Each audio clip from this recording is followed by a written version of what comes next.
Hi കൂട്ടുകാരെ, പുതിയൊരു കഥയിലേക്ക് എല്ലാവർക്കും സ്വാഗതം. ഇന്ന് നമ്മൾ ഒരു മുട്ടയുടെ കഥയാണ് കേട്ടോ പറയാൻ പോകുന്നത്. ആദ്യമായി ഈ ചാനൽ കാണുന്നവരാണെങ്കിൽ പ്ലീസ് ഒന്ന് സബ്സ്ക്രൈബും കൂടി ചെയ്യണേ. അപ്പൊ വാ വീഡിയോയിലേക്ക് പോവാം. ഒരിടത്തൊരിടത്ത് ഒരു കാട്ടിൽ ഒരു മുയൽക്കുട്ടൻ താമസിച്ചിരുന്നു. അവൻ ഇങ്ങനെ അവിടെയും ഇവിടെയും ഒക്കെ കളിക്കുന്നതിനിടയിൽ ഒരു ബോൾ കിട്ടി. അത് വിവിധ നിറങ്ങളിലുള്ള വലിയൊരു ബോളായിരുന്നു. മുയൽക്കുട്ടൻ ആ ബോൾ ശ്രദ്ധാപൂർവം കയ്യിലെടുത്തു സൂക്ഷിച്ചു നോക്കി. ഇത് നല്ല കട്ടിയുള്ളതാണല്ലോ, ഇതാരുടെ മുട്ടയാണ്? അവൻ അത്ഭുതപ്പെട്ടു.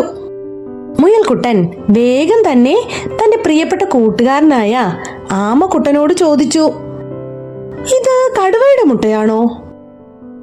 അല്ല, കടുവയുടെ മുട്ട ഇത്രയും വലുതല്ല, ആമയുടെ മുട്ടയുമല്ല, ആമക്കുട്ടൻ പറഞ്ഞു. മുയൽക്കുട്ടൻ തന്റെ കൂട്ടുകാരനായ കുരങ്ങനെ കണ്ടു. എന്നിട്ട് ചോദിച്ചു, ഇതൊരു ഒട്ടകത്തിന്റെ മുട്ടയാണോ? കുരങ്ങൻ പറഞ്ഞു, അല്ല, ഇത് ഒട്ടകത്തിന്റെ മുട്ടയല്ല.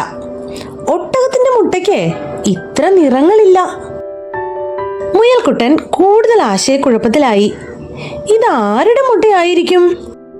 അവൻ മുട്ടയുമായി തന്റെ വേറൊരു കൂട്ടുകാരൻ കൊക്കിന്റെ അടുത്തെത്തി. ചോദിച്ചു, ഇത് ആനമുട്ടയാണോ? കൊക്ക് മുട്ട അടുത്ത് വെച്ചിട്ട് തന്റെ നീണ്ട കൊക്ക് കൊണ്ട് ഒറ്റ കുത്തു കൊടുത്തു. ബോള് പൊട്ടി.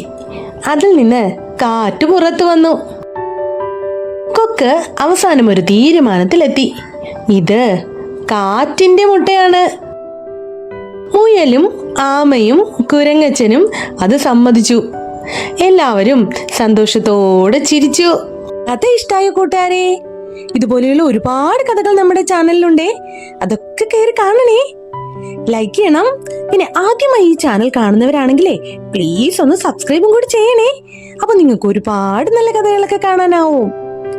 അപ്പോ നാളെ നല്ല കഥയുമായി വരാട്ടോ. അതുവരെ ബൈ ബൈ.